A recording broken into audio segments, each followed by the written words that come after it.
faith, race, patriotism. Will these topics be a determining factor in this year's race for the White House? Will these topics help you decide America's next president? We'll have all that and more coming right up, only on Roll Call TV. From the CN8 studios in Philadelphia, this is Roll Call with Robert Trainum.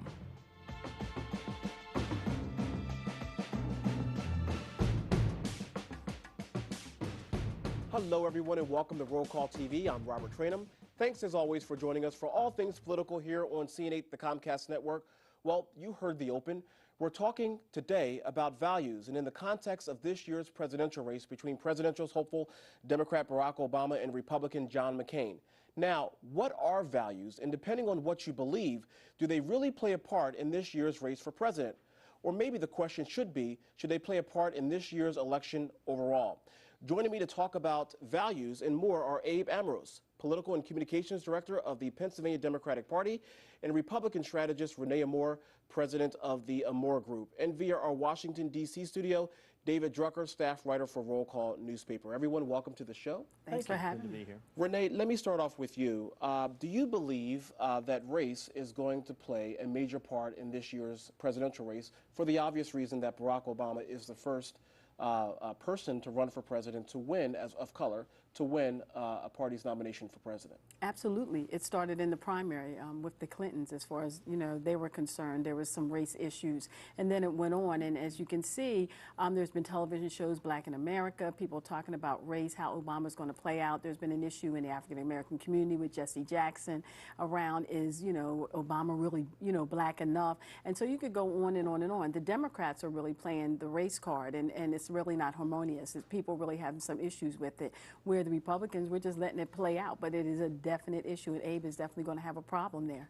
Abe, we've seen some latest polls out there that shows that although many Americans are very proud of Barack Obama, regardless of what their skin color is, very proud of Barack Obama for obviously achieving such a significant milestone. Sure. However, they still have some personal issues about race, whether or not be whether we see things in black and white in terms of values and so forth. Do you believe that race is going to be a major part in this presidential race and perhaps be a plus or maybe a minus for Barack Obama? I think it's going to be a plus for several reasons. First of all, we live in the greatest country in the world, where anyone that really applies him or herself to the task at hand will be successful regardless of race, regardless of ethnicity.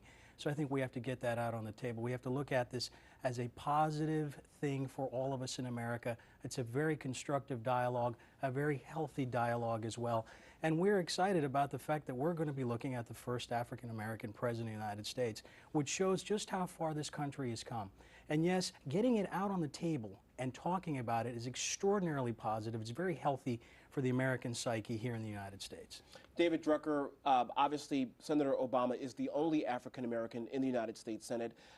For quite some time now, he has been a rock star on the floor of the Senate, just in terms of his eloquence, in terms of just how he presents himself overall.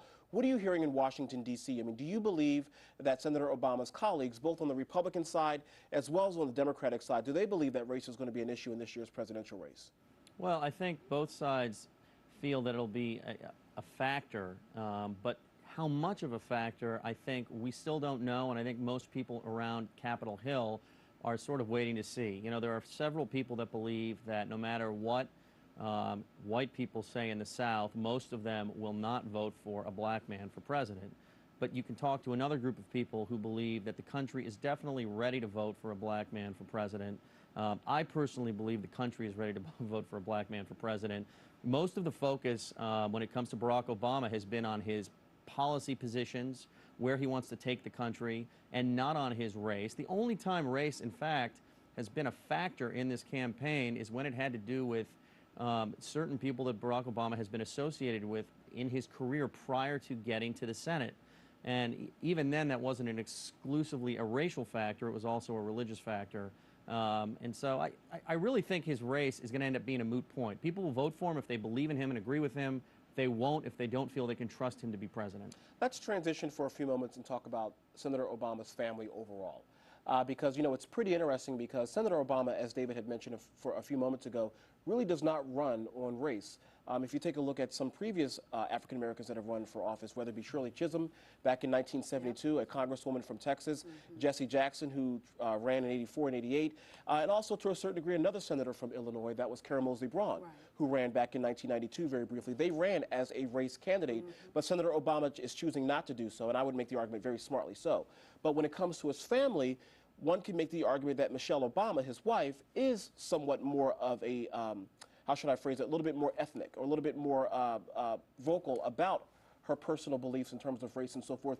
Do you believe that Michelle Obama may be a plus or maybe a minus in this race? Renee? I think it can go both ways. It could be plus or minus. When Michelle comes out on the television shows wearing a dress that's $149, she's definitely looking at grassroots, who I am, what I'm about as far as culturally, those type of things. But when she comes out and does the fist thing, people just don't get that. They don't understand our culture, what's going on there. So that's where it gets to be a minus. You know, I have to say that to me, race is a big issue here in Pennsylvania. I don't care what anybody says. You have people that are actually running the campaign and saying that Obama has not been in the hood. You know, when is he coming in the hood?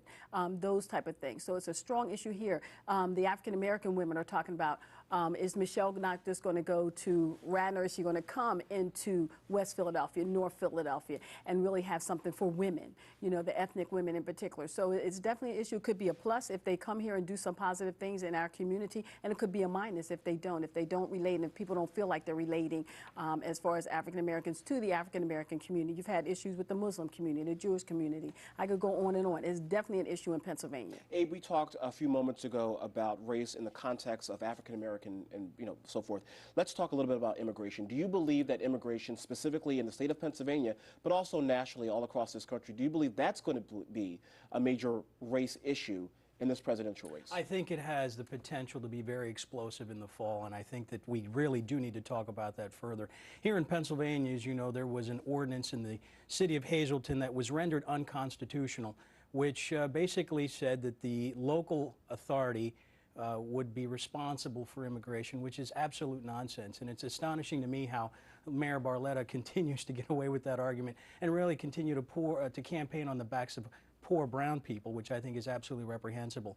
But if you take a look at Senator McCain's record on immigration, I don't think that the Senator McCain of 2001 would vote for the Senator McCain of 2008 on the question of immigration. I think we need to find something that makes sense, that is fair. There are people coming into our borders, not just from Mexico, but from Canada, from Ireland, and other parts of the world, because they wish to make a better life for themselves, not to feed off the public welfare system, not to feed off the public diet, but to really make a better life for themselves, just like all the other immigrants. Because the only immigrants that can really lay true claim to this nation are the Native Americans.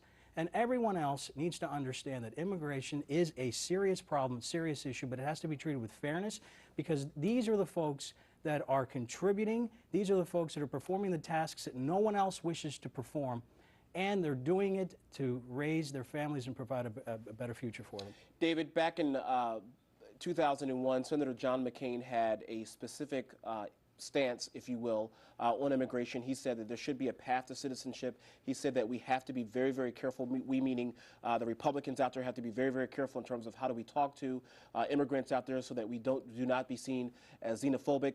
Fast forward to 2008, it appears, as Abe had mentioned, that Senator McCain has shifted his position more to be a little bit more conservative to obviously to win the primary a few moments ago.